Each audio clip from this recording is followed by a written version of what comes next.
if we're going to go, you're the Rockin Reverend, I guess I could be the Viking Vicar. Is that that is perfect. The Rockin Perfect. Oh, we got it. Like, he has to be the third Mike. He's the third pastor, man. It just happens. And he's bearded. The Viking Vicar from the wasteland of the Midwest.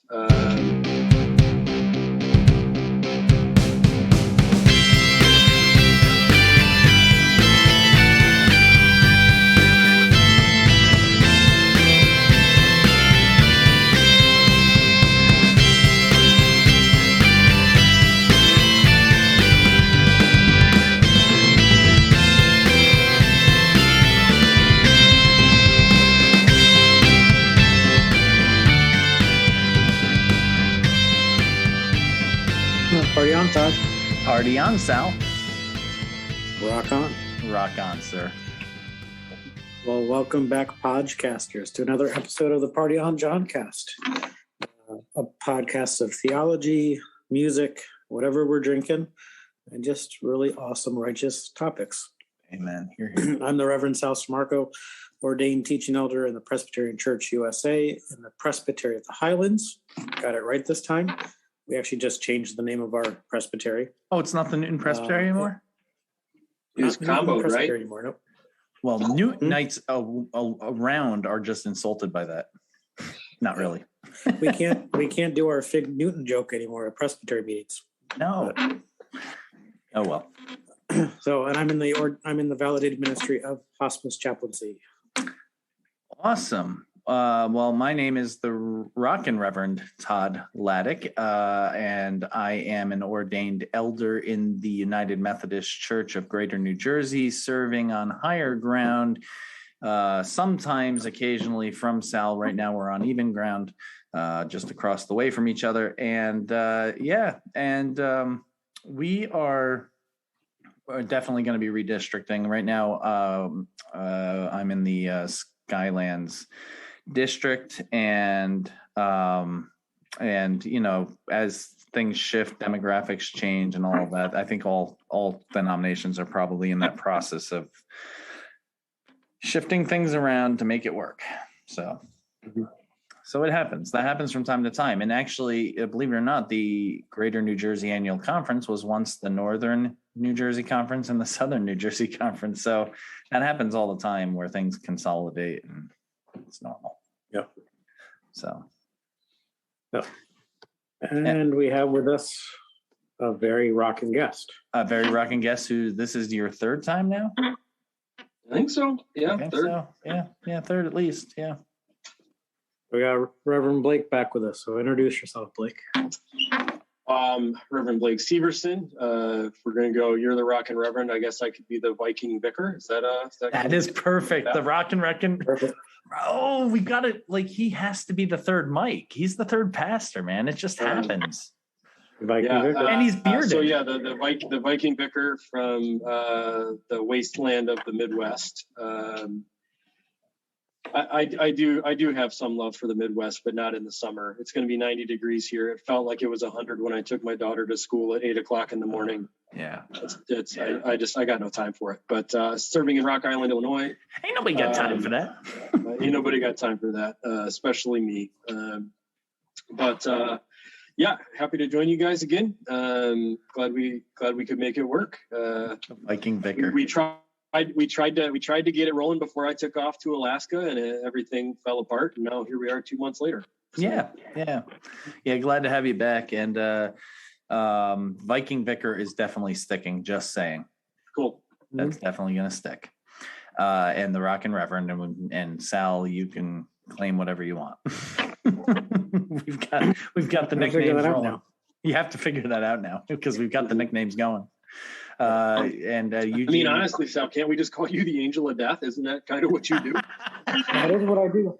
That kind of goes with the Viking Vicar and the Rockin Reverend, the Viking Vicar, and the Angel of Death. That is it right there. Oh my God, it's a thing. It just happened, and we got to figure out what Gene Taylor's name is. Our regulars. We got to come up with names for all of them. Okay, the Rev Leviathan has already got his name, so he's cool.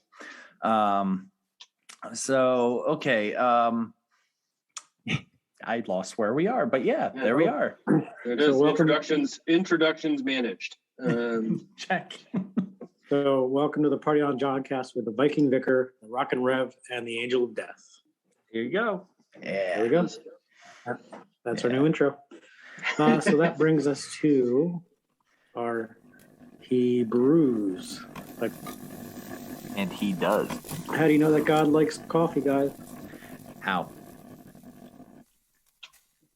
He wrote about it in the book of Hebrews, written by maybe Paul. Probably not. Probably not. probably not. No. But somebody who had a proclivity toward Hebrews. Or Hebrews, either way. It's all in the pronounce. It's all in the syllables, right? It's all where you pronounce the emphasis, and pronunciate the emphasis. Okay, so so that brings us to Hebrews. So who wants to go first? And none of us are. Well, that's not true. So that leads us to Sal. Did I confuse you, Sal? I heard half of that, so I'm not sure what you said. Oh, I said I said that we none of us are drinking brew, and I said, oh, actually that's not true. That leaves us to Sal. Yeah, I am drinking the Swirl of Death, Dunkin Donuts iced coffee with the Swirl of Death. Going with the Angel of Death theme. The Death Swirl. The Death Swirl. Because I'm sure it's doing wonders for my colon. Oh, that's getting a flush. That is getting a flush. Oh, that's so getting a flush. Okay. Iced coffee. It's a little healthier because I put oat milk in it today. But iced coffee, sugar-free vanilla shot. Yeah. The crack of Dunkin Donuts. Mm-hmm. It's been a while since I drank Dunkin on our podcast. Just to forewarn you, Sal, that table is very, very squeaky. every time you touch it, it's painful. Yeah. Okay. It's all good. It'll be very hard for me to touch it. So we need you to engage your hovering powers in the Angel of Death. If you touch it, Mr. Angel of Death, go with a gentle touch. Oh boy. Oh, juvenile minds. They never. Oh God. This is always a riot on the Party on John class. Party on John cast or class. It could be a class sometimes. Okay, so you're drinking Dunkin's Death Swirl coffee. Try it out, guys. It's great. I guess that who wants to go next? You want to go, Blake? So I'm just drinking a double shot of espresso, my third of the morning, and it's 10:30 here. But it's Alaskan Kaladi Brothers coffee. It's our favorite. We bring back loads of it whenever we go up. So it's just a little taste of Alaska and a reminder of the good times and the cold temperatures. Gotcha. Yeah. We were up there for 5.5 weeks, and it never got above 75 the entire time. It was glorious. Man, that's perfect, ain't it? Yeah, and humidity basically just doesn't exist. It's just so good. I don't know, Sal. As an introvert, could you do that? I could do 75 and no humidity and just hang out in a sweatshirt all day. I could do that. But you like the crowds of people though, right? What crowds of people? I would love it there. I know you would love it there. I know you 80% of the state lives in one city. Yes, it's so true. Well, they're not counting the bears and Yeah, right. the moose and all that. The mosquitoes are a thing. My daughter still has welts on her from the mosquitoes. Oh, I bet. They were unbelievable. Is there a place in the world mosquitoes don't thrive? Because I have yet to find it. Yeah, Colorado and the high mountains. Colorado, you're right. I've been to Colorado. I've been in the high mountains, and there are zero mosquitoes there. You are absolutely right. True story. Thank you. Amazing. Thank you. And on glaciers, they do not like it on glaciers. No. Yeah. So live on a glacier or live a mile high and you're good. Yeah. So everywhere else you're gonna get bit. So enjoy, have fun. Scratch away. Circle of life. Circle of life. It's just, and it forms a circle of life right on your skin. It's really cool. So that brings it to me. I'm drinking a seltzer. That's boring. So I am drinking what is Dunkin. Dunkin created their own crack. It's called Pomegranate blueberry pomegranate refresher. I gave Sal. I bought him a small one just so he could taste it. Sal, what do you think? It is like crack. It's like once you have this, you're jonesing for it. And you know what Dunkin did that is really wrong? If you're going to create something that you're going to cause people to jones for, if you're going to create addicts out there, you don't cut the supply when there's a demand. This stuff is so good, and Dunkin's like, yeah, we're not going to do this anymore. And then they put out this thing called apple cranberry for the fall, to be all cutesy for the fall. And I swear to God, it tastes like it's straight out of Yankee Candle's autumn collection. Awful. Do not drink it. unless you're into drinking Yankee Candle, then you go for that. But no, thank you. I actively avoid stores when those stupid cinnamon pine cones come out because they give me migraines. Migraines. Yeah. Yeah, you would not like this drink. If you get migraines from Yankee Candles, like most people who walk by it, do not drink that drink. Yeah. Avoid it. Just take apple juice, throw some, throw some cranberry into it, add some green tea, and you'll have your own refresher in no time, and it'll taste great. Don't do the Dunkin' one. Okay, so that's what I'm drinking anyway, but it is delicious, and it is quite addicting. And this one Dunkin' by us stocked up, knowing they were getting out of it. So they're the only Dunkin' on this side of Jersey that has it, and it's beautiful. And it's 2 minutes away from my house. So if you can find one, Blake, and you want to try it and then be addicted to something that you'll never have again afterwards, this is really good. Sweet. Mm-hmm. Excuse me. You were quite excused. May God's blessings rain down upon you. And you caught of death. Stay away. Yeah, stay away. And you did catch your soul, so you should be safe. Well, it's on my elbow now. Yeah. It's weird catching your soul like this. I mean, it's really. Mm-hmm. Not sure who thought that one. Good for public health, bad for keeping your soul, I guess. Yeah. It keeps the germs out of people's mouths, but it keeps your soul from coming back in. It's a bad thing. Yeah. Okay, so wow, we digressed. So that brings us to our most excellent music segment.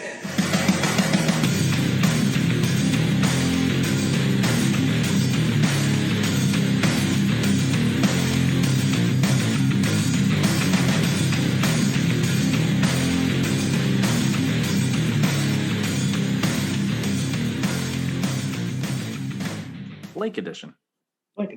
Yeah. Okay, who's going first? Well, I'll let Blake go first since he's our guest. Sure. So, got a couple few things. The one that pops to mind though is something that my daughter and I are bonding over right now.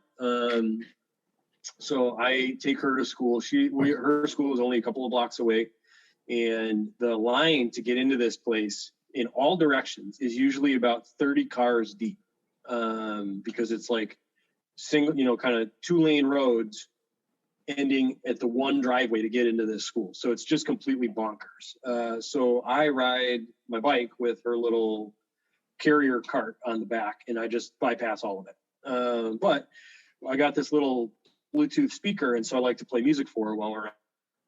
And there's this, I may have mentioned them at another time around Eurovision time, but I'm kind of like big into Eurovision music. I think most of it's hilarious, but some of it's actually good. And the guy that we listen to a lot is a guy named Dadi Freyr in the Icelandic. He's an Icelandic pop star. He was their selection for Eurovision this last year. And I love it because it's like Stranger Things music. You know what I mean by that? It's got that video game quality to it. Absolutely. I love that. Yep. That like hits my 80s kid pleasure buttons big time. And so that's his style of music. And it's also tremendous. He's a lot of fun. Their music videos are ridiculous. So there's this one that he wrote to celebrate his 10-year anniversary of life that is a battle between Dadi Freya and their band and a giant chicken monster, a la the old like sea level monster movies. It's awesome. There's another one where there's just a cutout, like a Photoshop cutout of his head on a clumsily moving body that is fighting robots. That they made. Yeah. That sounds great, man. I'll have to definitely check that out. What's that? Yeah. It's just, I've been listening to that a lot because we listen to it every day at drop off and pickup. And then the other one, kind of a bonus, is looks like I'm getting unstable again. You're coming through fine on our end. Okay, good. But the other kind of bonus one would be this band called Skald, Skald, and they're a Nordic kind of traditional Norse music group. And so one of the things you do in Alaska when you're hiking alone is you play music because you want the bears to know that you're coming. And so I decided to listen to that a lot while I was out hiking. And so we were there for 5.5 weeks, and I put in about 160 miles on my feet. So I listened to them a lot. So you mean to tell me you don't want to sneak up on a good old Kodiak bear while you're hiking the wilderness in Alaska alone? Well, so here's a fun fact of the podcast. Okay, cool. I love that. Fun fact of the podcast. For bear safety, if you run into a Kodiak or a grizzly, which are essentially the same thing, it's just like their zip code, right? Yeah, they're the same thing. It's just the Kodiaks live on Kodiak, right? But those bears, the brown bears, you are to play dead. Yep. And one of the reasons is because they're massive, right? You're not going to win in a fight against that bear. The other reason, which I learned, is that they will not eat you. They will hurt you. They will not eat you. The same cannot be said for black bears. No, black bears will. That's right. Black bears will absolutely eat you while you're still living. And that's why you're supposed to fight, because playing dead doesn't work. If they want to eat you, they're going to eat you. It's funny because that's right. Because we live in black bear country out here. We live in black bear country, and it's funny. People think black bears are like the cute little cuddly version of the grizzly, and that is not the case at all. I mean, like they will destroy you. Brown bears are bigger and stronger, and they can kill you. And they're not going to do it on purpose. Yeah, they're more aggressive when they have to be, but only when they have to be. Right. And the same thing is true. Only insofar as making sure you're no longer a threat. Right. And the black bear typically is less aggressive overall, but if they are hungry and they're looking for food and they see you as that possible source, you're done. There's no outrunning them. So fight. Yeah, fight. Yeah. Anyway. So I did not. And honestly, the other part too is moose. Moose hurt more people than bears in Alaska. Yeah, moose are nasty. Moose are gigantic jerks. Gigantic jerks. But anyway, so nickname. It was kind of this cool experience of like hiking and being out in the wilderness alone and listening to this like old Viking Norse music. It was pretty cool. Hence the Viking Vicor. It's my walk-up song if I was a professional athlete, is some crazy like Nordic chant. Yeah. Sal, I think you need at this point.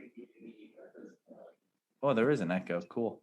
Sal, I think at this point you need to end this episode with instead of don't be a jerk or don't be a gigantic jerk, don't be a moose. Don't be a moose. Which is a gigantic jerk. Yes. Yeah. Yes. We can do that. Yeah. Beautiful I think that animal. might be their Latin name. Jercus giganticus. That's the moose. Jercus giganticus.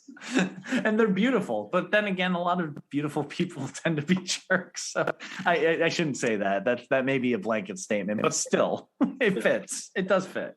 Okay, so okay. So what did I just suggest there? That we all should be ugly. Good. Okay, that's great.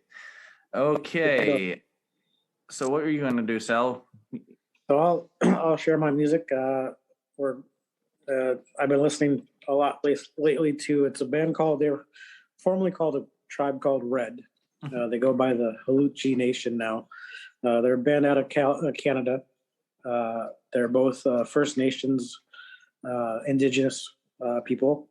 One is Mohawk and one is Cayuga First Nation.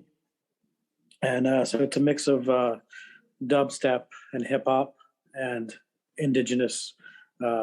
They coined the phrase themselves. They coined the phrase powwow step. They'll play on dubstep and powwow music because it incorporates a lot of electronic music with First Nations chanting and drumming. So we listen to that a lot lately. If you Google Halsey Nation, they have a song called Electric Powwow Drum. It says drum and electronica. So. Nice. Yeah. Cool. So I have once again gotten back into listening to Birds of Prey, which is the soundtrack to Birds of Prey, which is the soundtrack to the film with Margot Robbie and a whole host of different people, including Rosie Perez, for that matter. It was good to see Rosie Perez back on the screen. And she plays a badass cop. Anyway, so that album is just so good. And it's not music I would traditionally listen to. It's a lot of, it's not, I shouldn't say that. I listen to anything that's rhythmic. And one thing I've noticed, metal fans might not want to agree with this, but metal and dance are not all that different. Just different instruments and different ways of distorting them to make different sounds, but it's a rhythmic, they're both rhythmic styles of music. So this is a very dancey kind of album, but it also has angst and metal thrown in there, and it's just brilliant. It's just, the music is brilliant.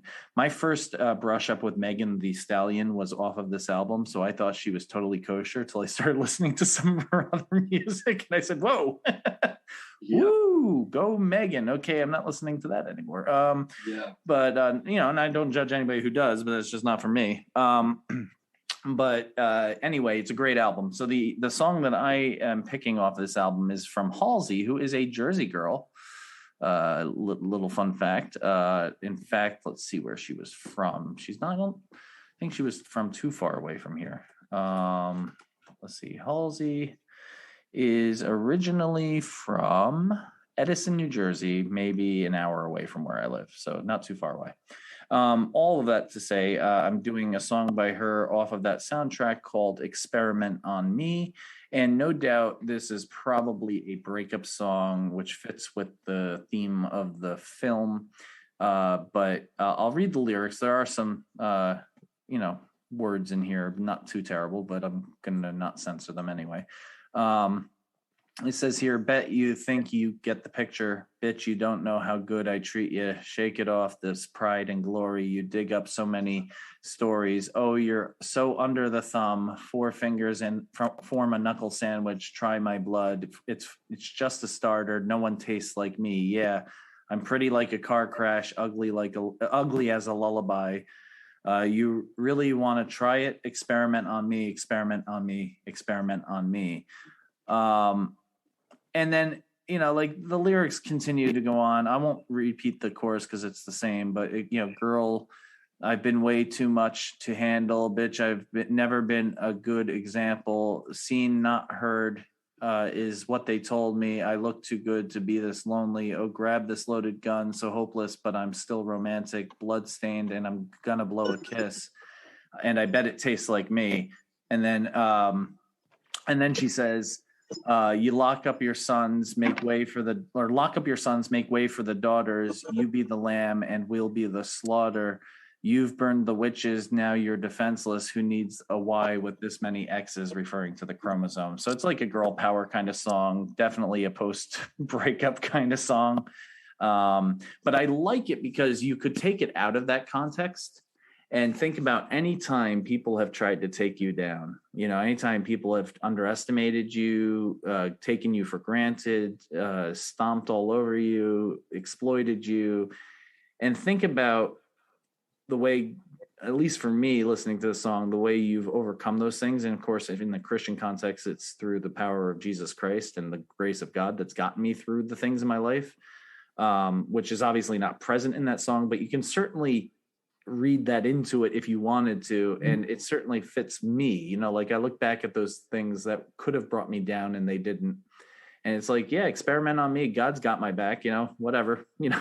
Here I am. Oh, you're another one who doesn't like me. Join the list. You know, like, and that's kind of the feel of the song. And I appreciate it, even though I'm taking it in a different direction than it was intended, I'm sure.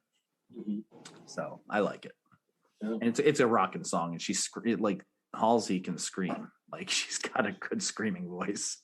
I'm impressed with her screaming voice. Yeah. It's more like, I think, on the Kurt Cobain side of screaming and not like a death, you know, not an angel of death growl, but it definitely is a legit scream. It's good. Yeah. Yeah. So that brings up from you another song from Dadi that I think would be good, especially considering where I think our conversation may be going sooner or later. Eventually. So he's got this song called Somebody Else Now. I'd like to do the things I like to do. I'd like to say the things I like to say, but I need to hear all there is. I need to hear not only what I want. And the chorus is, I never thought I needed to change, but it makes me proud to say that I'm somebody else now. Somebody's not here to say he'll be going away soon, and that's okay. There's nothing wrong with changing your mind. I promise you will be fine. That's great. You know, and I think that, you know, that song comes up a lot. And I think you froze a little there. If you could just repeat that last sentence. Yeah. Sorry. I'm literally sitting on the router right now. I don't know what's going on. It's MediaCom. Blame MediaCom. MediaCom, suck it. And we blame Optimum, so no worries. Fair enough. But you know, the song makes me think about how viciously our culture pushed against changing our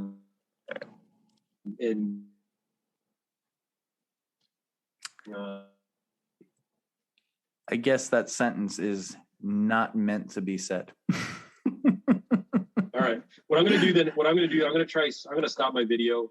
Okay. Cleans things up. Yeah. And if you text it to us, we could repeat it if it's something you want said while you're doing that. So anyway, that's our most excellent music segment. And while we always enjoy the music that we suggest, we would always be open to others suggesting. And by all means, if you would like to come on to the Party on Johncast, obviously first dibs go to our Patreon members, but anybody can suggest music, and that could even end up with an invite on the show. So you never know. Blake just said what he was trying to say is just thinking about the song saying it's okay to change our mind, but how countercultural that is in our country right now. And indeed it is. And I think we kind of got the gist of him saying that, but it was hard with him freezing. Yep. Are you still there, Blake? I am. Cool. I'm hoping that the video off will clean things up. Okay, cool.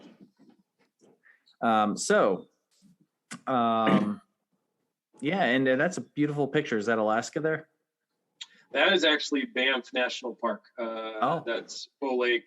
Took that in 2017 when I was driving to Alaska. Okay, gotcha. Wow. And now Sal disappeared. This is fun. This is like it's like hide and go seek. I'm gonna do it now. I'm just gonna be like, oop. I'm just gonna go, hey, goodbye. we can all just this. Anyway, so that brings us to our topic, and we're gonna call this, and then we'll just call it the episode this too. What if? This is our what if, and this topic subject actually was suggested to us by the wonderful Reverend Blake Severson. So Blake, Vicar, please. Oh, excuse me. The Viking Victor Blake Severson. That's right, the Viking Vicar. So if the Viking Vicar could explain to us this idea, and we will go with it. Yeah. So it came from a couple of different things. First is the new Marvel show, the new Marvel animated that just kind of out of it. It seems like it was a bit of a surprise.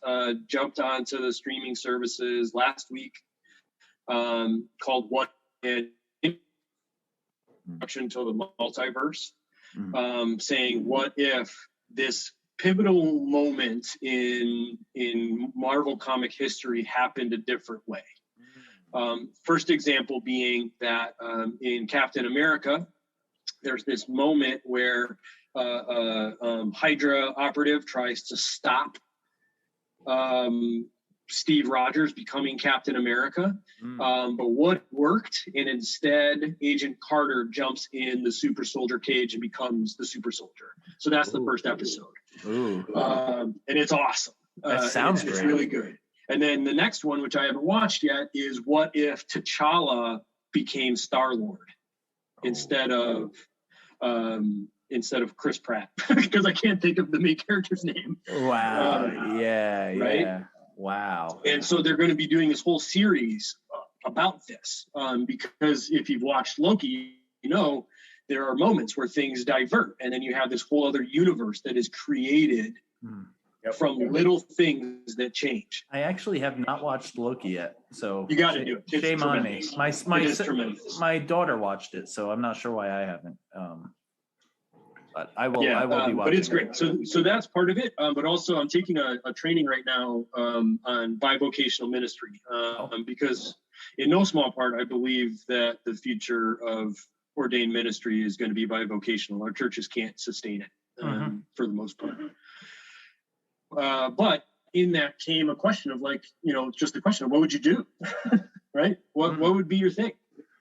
And it led me to think of what would happen, right? If this, because most people in the clergy have a moment, right, that they remember clearly of being the moment that they decided to go into this thing that we're all doing.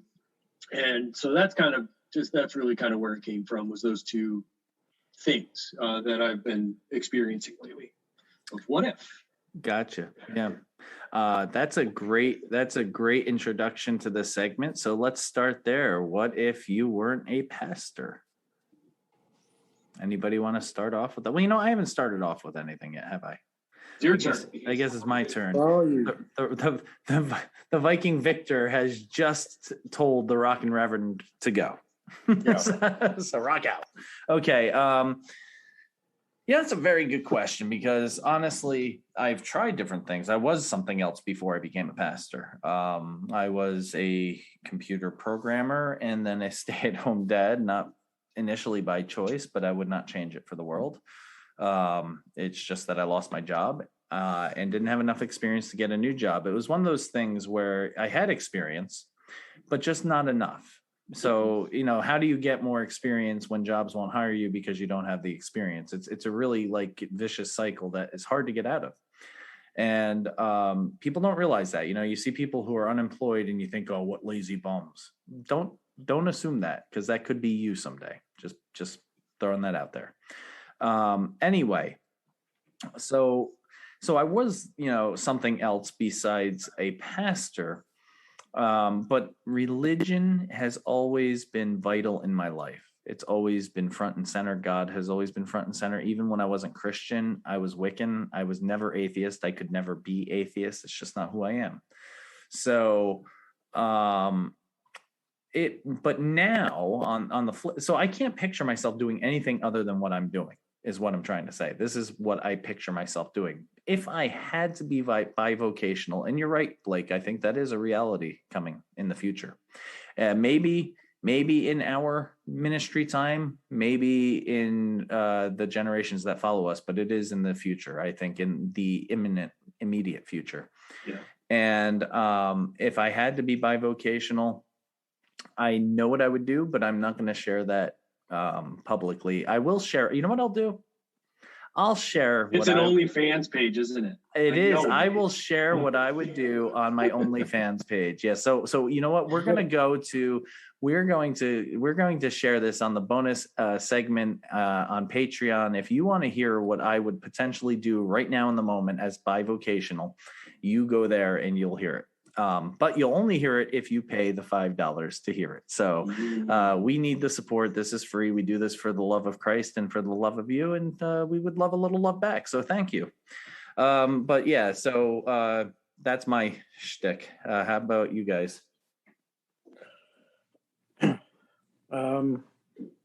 Well, I'm kind of in that, and it's interesting because in our presbytery,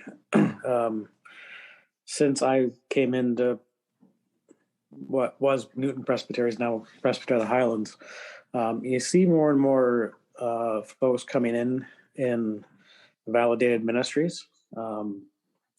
It used to be I was the only chaplain. Yeah.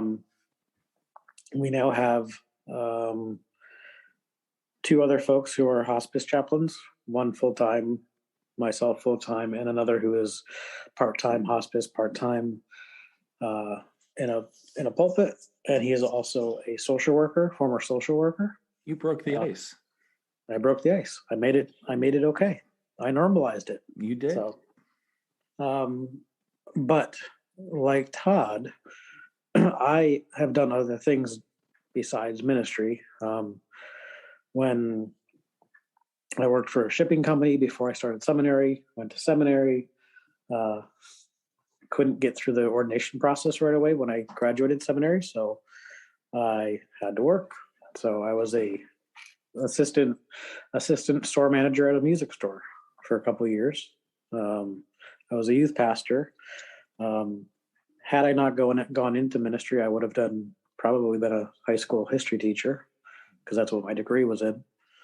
But now that I'm in hospice work, I'm probably going to go back to school to do some sort of counseling. So just the nature of the work I'm doing. So you're going to probably go back to school and do some like pastoral counseling type, like social work counseling. Yep. Makes sense. A social work degree for a chaplain would be a real bonus. Yeah. So unfortunately, I wish I had thought of that while I was in seminary. But it happens. Thankfully, I think it's a shorter. I know it is. It's a shorter program than seminary. So much shorter program. Yeah. You probably fly through that, relatively speaking. Okay, how about you, Blake? Short of sailing the seas and pillaging on the beaches. It's an interesting question because I also can't see myself doing anything else than what I'm doing, right? I love what I do, but I also know that the thing that has changed or shifted with me is that I know that churches can't afford it. Right.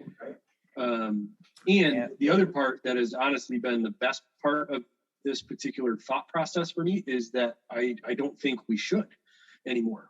I see the way in which professionalized ministry in churches, for lack of a better term, is robbing people of the potential to be disciples of Christ. Yes. Because pastor does it all means I don't have to. And the stuff that we do as members of the body of Christ is the whole of our discipleship journey. And when the professional comes in and takes it all or does the catch-all or, when projects rise and fall or live and die based on if pastor does it or not, it doesn't allow people to live into their gifts. And it also, one of the things I see as something that could be super positive in it is if I'm part-time in the pulpit at a church, right? Maybe half or 3/4 time, whatever it may be.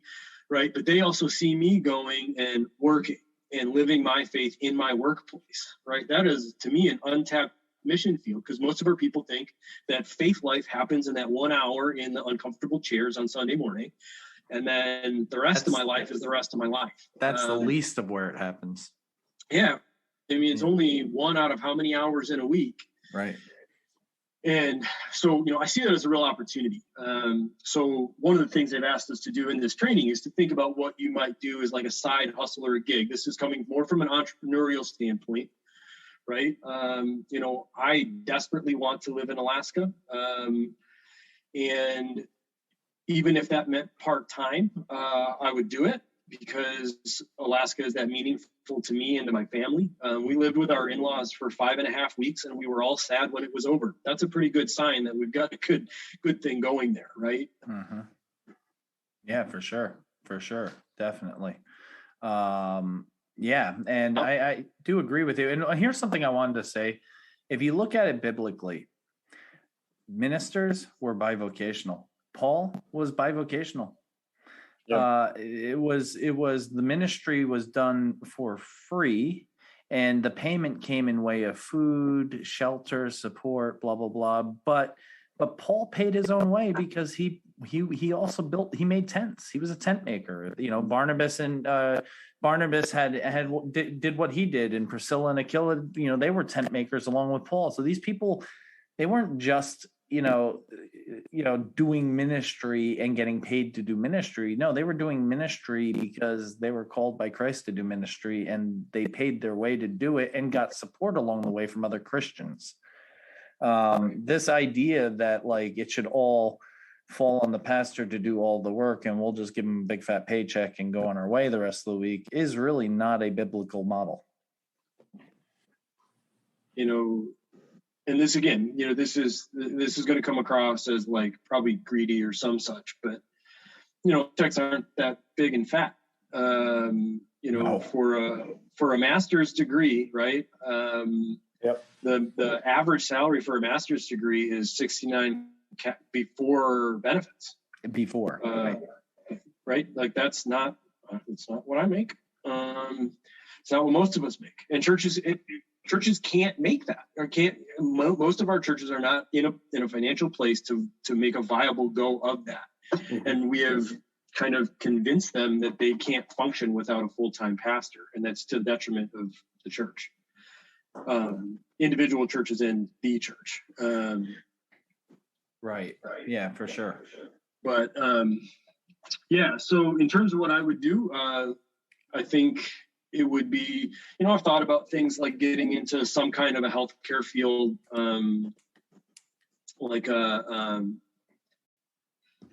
radiation tech or something like that provides a service to people, helps people. That was what I was going towards before I decided to go to seminary. I wanted to be a physical therapist, occupational therapist. So my what if moment, or the question would be, what if the ladder hit me in the shoulder instead of the head? Because I think I told that story one of the other times that, what sent me to seminary was a ladder to the head. So what if it missed, right? What if it missed me and I carried on? I would have, probably carried on being occupational therapy, physical therapy, may not have gone to seminary. But, sure. Otherwise, this idea of if I have a church, right, and I'm part-time at a church, something I'd love to do is to try to create a small business. I love board games, and we had a really great experience at a board game bar in Copenhagen on our honeymoon, where they have what they call board games on tap. They had something like 200 different games, and then you pay like either you can pay like an annual membership, or you pay a like per game fee. So they try to get you to give that money up front. But then you come in, hang out, play games. You can put a little thing on your table that says we need players, so you get to meet new people. But, I've always thought that would be a really great way to build relationship and community and connection. Is through something like that. And I could see that being a huge blessing, not as like this like evangelism technique for the church, but just a way to get to know our neighbors. Because honestly, before we can even think about evangelism, we actually have to like know our neighbors a little bit. That's the problem. Evangelism to the church nowadays is we'll hold a service and they'll come to us, and that's not evangelism. That's programmatic. That's not an evangelism at all. Right. You know, I've had a growing sense that discipleship is every interaction we have with people as Christians, right? We are discipling them. We are showing them the way of Christ and the way that we interact with others. Yeah. And, you know, being in a place like that with games and, you know, friendship and building relationship that way, it opens the opportunity to talk about the ways that we choose to live our lives. Because that's what you talk about over board games, right? You talk about life. Right. And, you know, I could see that as being a really cool thing. Also, if we were in Alaska, I'd like to start like a wilderness guide company, but kind of focus it in on like, you know, the spiritual aspects and how to connect when you're out in wilderness for people that are looking for that. Sounds great, man. So I expect you guys to sign up if it ever comes to fruition. I'll take you somewhere cool. Oh, please, we will. We can do it. We could do a recorded in the wilderness voices in the wilderness party on John Cast would be great. That would be great. Yeah. You know what? We have to do it. We have to make that a thing. You know, we've got the Appalachian Trail. We've got, you know, Alaska. We got some options. We do have options, and I say we do make it a 2-part thing. Maybe not back to back, but we go out to you and you come out to us. Sure. I'm game. I'm game. We're gonna work on this. We're gonna make it happen. Cool. Okay, so there's something for you guys to look forward to who are listening to this. We're going to be on a road trip sometime. Okay, so that was a great what if right there. Any other what if questions that we want to answer? I think wasn't one of the other questions that you proposed, Blake, was what if you never got into metal? Oh yeah, metal music. Yeah, and you know, again, you know, let's, you know, looking at, can you remember, right? Can you remember the moment or the thing that kind of drove you in that direction, right? Mm-hmm. And so maybe that's an opportunity to tell that story of how you started getting into that kind of music, and then what do you think could happen if you didn't? Yeah. I can't say I truly got into metal as much as I am until the late 90s. I mean, yeah, I listened to Metallica and hold on one second. Excuse me. I had to sneeze. Bye-bye, Soul. Yeah, Soul just went back into the arm. So Soul collected it. Sal's the soul collector, the angel of death. Yes, who drinks his death swirl. My soul is now in the death swirl. Okay, so yeah, so I listened to, obviously growing up, I listened to Metallica, Megadeth, Iron Maiden, those types of metal things, and I liked them. But I liked them the same way I liked Guns N' Roses, Bon Jovi, I can go down any list of hair metal bands that I liked at that time. And then, 90s hit, Nirvana, grunge, punk, goth, goth was in the 80s, but that's when I kind of got into it, was in the 90s. So I would say what really, because I was so into goth in the 90s and still am to this day, what really got me into metal was a band called Moonspell. And I only found them because we were at the Wall. Do you remember the Wall back in the day, guys? The CD music store. No, I don't know if that one made it to the Midwest. May not, but it used to be at the Rockaway Mall, and it was all up and down the East Coast. I know the Wall, and it was a CD store, much like FYE or something like that. So I remember going there, and I was with one of my friends and bandmates, and he's like, "Dude, look at this! This is totally up your alley." And it was two wolves going at it, and I'm like, yeah, look at that, fangs out and all. I'm like, that is totally my thing. And I put it in, and there was this nice gothic, ding, ding, ding, ding, and it just sounded like beautiful, clean guitar, and it was going real dark, and you knew it was going to be an awesome thing. And then all of a sudden, it was like, da, da, da, da. And I remember jumping like, oh my God, what is this? And then just listen to it. And I'm like, I've got to have this CD. I've got to have this. This is like, oh my God. And I bought that. And I've been a Moonspell fan ever since. I've seen them, met them. I've gotten their CDs signed, and then became a Christian and threw it out because I thought God wanted me to. But that's another story for another day. And I since have repented of my ways to God and rebought all of those albums, and it's a happy love story. But I don't have their signatures anymore. So, the things you do as a foolish young Christian. Anyway, so yeah, I mean, like, that's where I really got into metal. And then of course, I started, getting into even heavier stuff. And right around that time, so I probably found them around 96 or 7. I'd say by the early 2000s, I found Demon Hunter, which was a Christian band. And I had come back, mid 2000s, I'd come back to Christianity. And then I started getting even heavier with my metal. And it just was an evolution from there. But Moonspell would be when it really became like a part of who I am, as opposed to just something I listened to and dug here and there. Yeah. And I can't hear you because I just took off my earphones. There we go. Hello, guys. I'm back. So that's my answer. Yeah. Well, I was a huge. We had MTV, we had cable when I was growing up, right? And so music videos were everything. Yeah. I remember, like, just sitting there and like with a tape in the VCR, waiting for the videos that we wanted to record, and we had just like endless VHSs of just music videos that we had recorded. Absolutely. Yep. But so I was big into, I was a big Poison fan, Bon Jovi, because that's what it was, right? Like, that's why I like you, Blake. We connect. Was the deal, right? Like, but I remember very clearly seeing the video for Enter Sandman. Yes. And my eyes just like widened. I was like, what?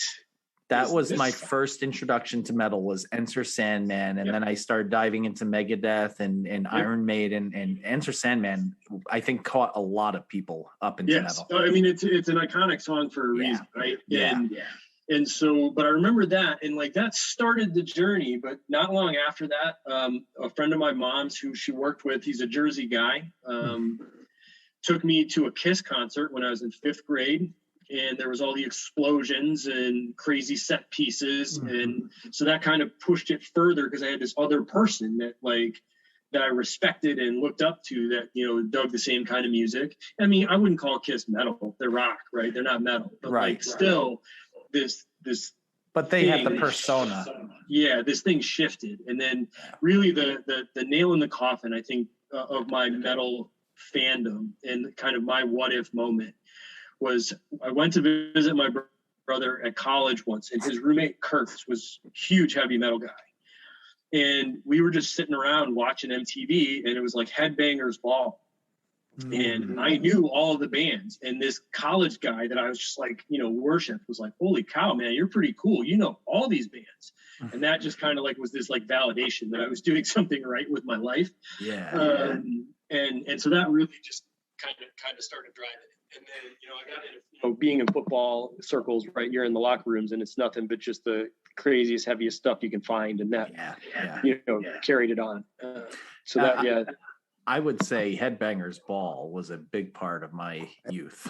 And it was always at night, late night. Like, it was the best. They need to bring that back. Where is that? Yeah, I think that seems to be a common denominator, because me growing up, my first time I ever went to Tower Records. Tower, yeah. And my parents were like, okay, you can buy your first cassette. And I bought Europe, Final Countdown, because had just come on. We had just moved back to the States. It was on heavy rotation on MTV. Mm-hmm. So, like you guys, was into all the hair metal, and because that was popular. Wasn't until the early 90s when I started middle school, started staying up late to watch Headbangers Ball, and started seeing bands like Fate's Warning and Ugly Kid Joe. Oh, Ugly Kid Joe. Yeah. Cats in the Cradle. Yeah. Cats in the Cradle. Stuff like that. Like, of course, Megadeth and Metallica. But and then actually my sister, for a while there, when she was in high school and college, got mixed up in the skinhead scene, like the white power skinhead. Wow. Yeah. So I got into, like, I never went into that stuff, but I got into the hardcore, like the exploited hardcore punk. It's funny how punk picked up that, like punk was so anti that initially, anti like government, anti like you just don't trust anything, and then for that to pick up the skin, it's an odd, but when you think about it, kind of makes sense. Marriage, it's weird. Well, I wonder what direction it went. I honestly, if I had to look at, looking at the tactics that, white supremacists and those types of groups use, they try to use the music of the disaffected and the lonely. Of course. If that's not punk, I don't know what is. If that's right? not punk, yep. If that's not, and so metal too. They probably try to utilize that style knowing who they'd be talking to. Right. Absolutely. I think about that a lot with, I have a friend who we had conversations about this when I was in Colorado.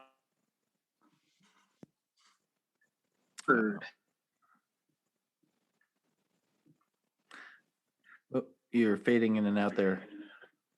All right. Yeah. I am. Can you hear me? Yes, right now. Okay. But she's, she's a Black woman, and I talked about how, like, if she heard the music I listened to and saw me with a bald head and a beard, right? Mm-hmm. If she didn't really know the words, it would be so easy to make the assumption, because that was what the music was tailored to me. Yeah, absolutely. And so yeah, I would like to think that punk got co-opted, not. I agree. That's exactly. I agree. That's exactly what happened. It got co-opted by, and it's like I said, it's an odd, strange like mm-hmm. occurrence, and by and large, most punk music is everything against that. Like, but it's weird, yeah. Right. Yeah, but it sounds right, and then you start hearing the words, and those words, words carry power. Yeah, they do. Yes, they do. So wow. But yeah, if I hadn't heard, I'd probably still be down with some sick hair bands and pop rock. But I like some of it, but for I feel like metal drove me deeper into the possibilities of the music. Yeah, I agree. I still like. I mean, I've got Bon Jovi tattooed to me, so I still love Bon Jovi, and I dig like hair metal bands, but I feel like metal gave me an expression of my anger, my angst, mm-hmm. My frustration. It was a way of getting all of that nasty stuff out of me in a constructive and healthy way that like nothing else did. Nothing else was able to do that for me. Right. And I've heard a lot of people, and I've actually used metal as a form of ministry. There are people who have mm-hmm. anxiety or anger, who have parent issues, or have whatever the case may be. And I'll be like, hey, have you checked out this song? And they listen to it and they come back and they're like, where'd you get this? I want more. Mm-hmm. And it's because it speaks to their soul. It's healing. It really mm-hmm. is. So I find metal to be one of the most healing musics. Mm-hmm. Oh yeah. I've used more metal and metalcore and on days where I have really rough pastoral visits, and it helps you process. And again, it's rhythmic. It's same thing with dance. I mean, try dancing and then walk away and be depressed. You can't. It's impossible. Yep. So there's something to be said about getting that energy out of you. Like there's something to be said about that. And it nothing does it like metal. Nothing does it like dance. They're just the opposite side of it. Right. And it, any rhythmic music I'm down with. I love. Mm-hmm. But I'm more of a metal guy, obviously. I don't know what would make you think that, right? I can't. Yeah, I don't know. Yeah. Yeah, I just, for some reason, I feel like I have to say like the one of the other songs that really turned me over was Epic by Faith No More. Oh yeah. Like, because that one came, I remember watching that I can envision the scene, like our brown couch in our house where I grew up, and that song came on, and it was so different from everything else that was happening, and I was just like, what is this? There's another metal band that is often not attributed to metal. They're more attributed to grunge, but if you really listen to them, they're definitely metal. And there was a whole article on this, but Alice in Chains. Yes. And Down in a Hole could be a theme song for me at any given point in my life. Everybody knows Rooster. A lot of people know Down in a Hole too, but like that song Down in a Hole and that album by Alice in Chains, just a phenomenal album, which shows also that metal doesn't have to be in your face for it to be metal. But there is no doubt Jerry Cantrell and Lane Staley were just brilliant duo together, and the music that came from them is just unbelievable. Yeah, I go back and forth on whether Lane Staley is the second or third best lead vocals to ever do it. I'm with you. I give number one to Cornell, because Cornell was just otherworldly. I was gonna say the other one in that metal grunge mix is Soundgarden. Cornell. Yeah, he's the other one. That first album of Soundgarden, I had never really given it a listen until he died. It is phenomenal, unbelievable, and it's so different, right? Like, everybody talks about the grunge scene with Pearl Jam and Nirvana. Yeah, but honestly, musically, they were like 3 and 4 out of those bands to me, right? Like Alice in Chains and Soundgarden were better bands. I think Pearl Jam and Nirvana were more impactful. Yeah, they were better bands. This is maybe a hot take. They were better bands. I would say that Nirvana came on, or Pearl Jam came on the tailcoat. All of these bands came on the kind of tailcoats of Nirvana, though Alice in Chains had been around the same time. They formed around the same time. Anyway, the success of Pearl Jam definitely came on the tails of Nirvana. And Pearl Jam was grunge for a while, but I wouldn't even count them a grunge band, really. They're kind of like a protest band in a lot of ways. Nirvana, I think what made Nirvana happen was that Kurt was one of those rare personalities, as was Lane Staley, and as was Cornell, though it took Cornell a little longer. But Kurt was one of those rare personalities that came on the scene, lit stuff up, and then disappeared about as quickly as he came on. And that just made him legendary, that in a way that those other bands, as talented and as talented as they are, they're going to always be underappreciated to a band like, Nirvana. The Doors too. Think about how many great bands were out there, and the Doors were great. There's no doubt. There's no taking away the iconic nature of Nirvana or the Doors or bands like that. But there were so many other great bands out there. It's just that the circumstances made them the icons. It's something about the 27 Club. Joplin, Morrison, Hendrix, who this meteoric rise, and then 27. Yep, they're gone. I remember 7th or 8th grade. There was a band that came and played at our middle school, and they played Epic by Faith No More. And myself and a friend who I ended up going to the 8th grade dance with, we were headbanging in the middle of the auditorium, and like we were looked at like we had snakes coming out of our heads, and we're like, whatever. This is how the music connects to us. So I don't know where would it be without that mid 90s metal, man. And there isn't metal from any genre, from any era that I don't like. Even modern metal. There's some metal that I'm like, oh, come on, this is sellout. But there's a lot of good stuff out there. Metal is one of the few genres that's actually producing legitimate music nowadays. It's not a lot of it's still not cookie cutter stuff, because metal, I don't think you'll always have those bands that sell out, but metal by and large is one of those genres that's just never going to sell out. It's just not. So we can talk about Five Finger Death Punch or whatever, but right. Well, one of the things, coming back to what we all do for a living, one of the things that I dig about metal is that it has continued to change, right? And that the bands that have persisted, that have made it, they don't keep the same sound forever. They change, they move, right. And there's a lesson there for the church. Absolutely. That staying fresh is really important, and finding new ways to express the same truths, right? Because a lot of the songs, right, are talking about common themes or different stuff, but they're doing it in a new way that allows it to be fresh again, which I think is really important.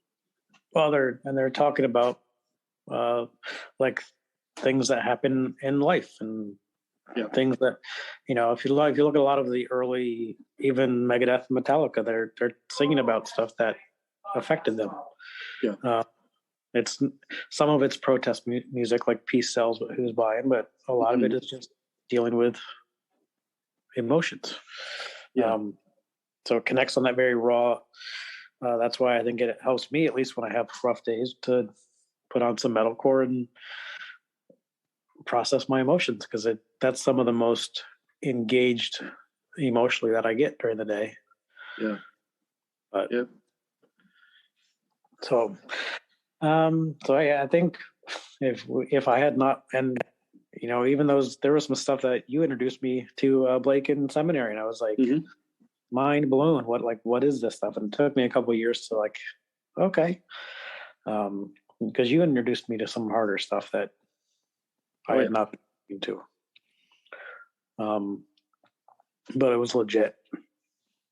So and that, I think that's part of it too. I think about, one of the stories that we're all telling, right, is the way that we were effectively discipled into our music fandom, right?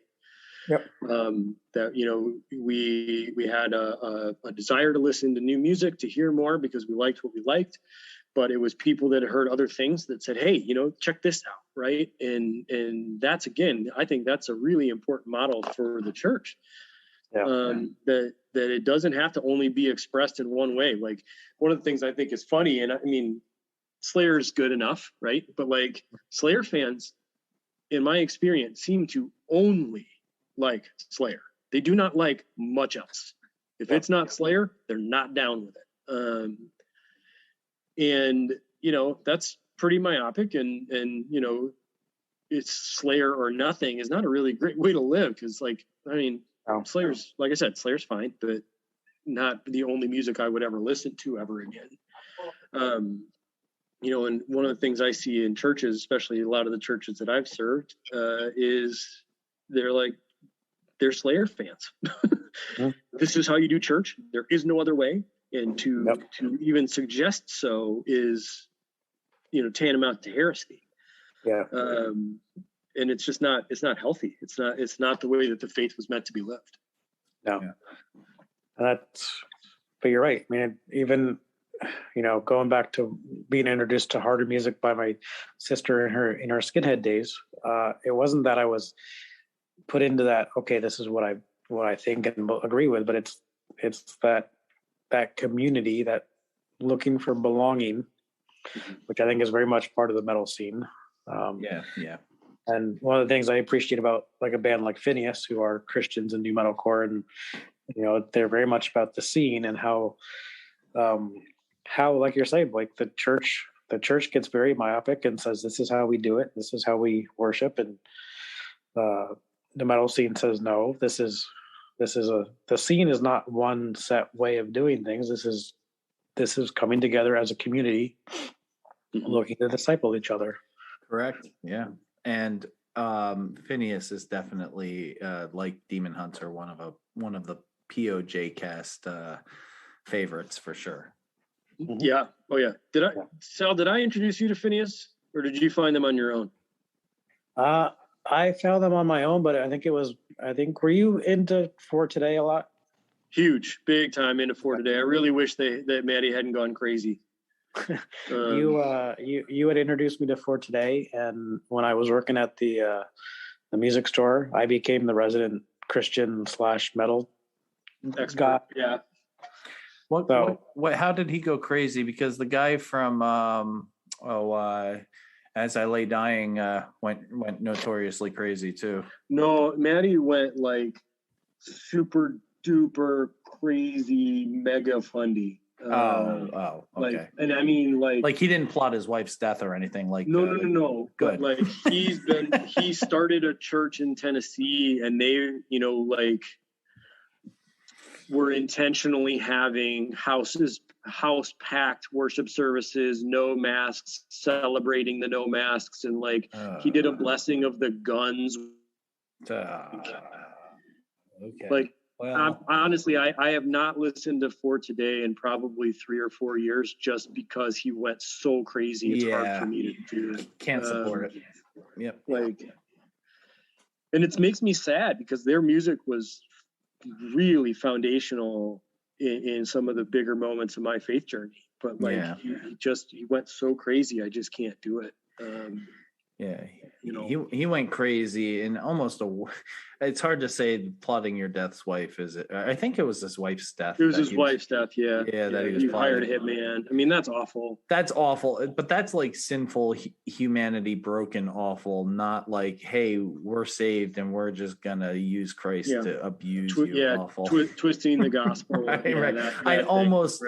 I almost have a little more. I almost have a little more sympathy, I guess, for the broken human being who just needs help versus the jerk who thinks that he's God. Of course, if you're planning someone else's murder, you're kind of thinking you're God too, but it's a different kind of thing. Yeah, that gets into. I don't know if you guys are listening to the Who Killed Mars Hill podcast. I have not. I haven't heard it. No, but I will. It's very much along that. It sounds like Maddie from For Today is kind of going that wave, like very much like Mark Driscoll, the spiritual abuse route. Well, it's toxic masculinity with Jesus clothing, right? Yep, exactly. Yeah, that's what it is. It's like that Ron Luce, that guy too. Mm-hmm. Oh, well, I guess I couldn't fit into Ron Luce's club because I'd have to cut off my skin in order to unbrand myself. Indeed. This seems like a good place for us to end the podcast and hop on over to Patreon. What do you guys think? Did you want to talk about the shithouse theology, or do you think we've done enough? I think we'll do shithouse theology over at Patreon, and I'll reveal what I would do as a bivocation. So if you're really curious to know what the crazy Rockin Reverend will do, then join him, join the Viking Vicor, and join the Angel of Death on over at Patreon. In the meantime, friends, be excellent to each other. Check out those episode notes. Click on the links. Be excellent to each other, and don't be a moose. Don't be a moose. Don't be a jerk. Don't be a grandiose. Jerkus giganticus. Jerkus maximus. Jerkus giganticus. I love it. All right, guys. Well, peace out, y'all.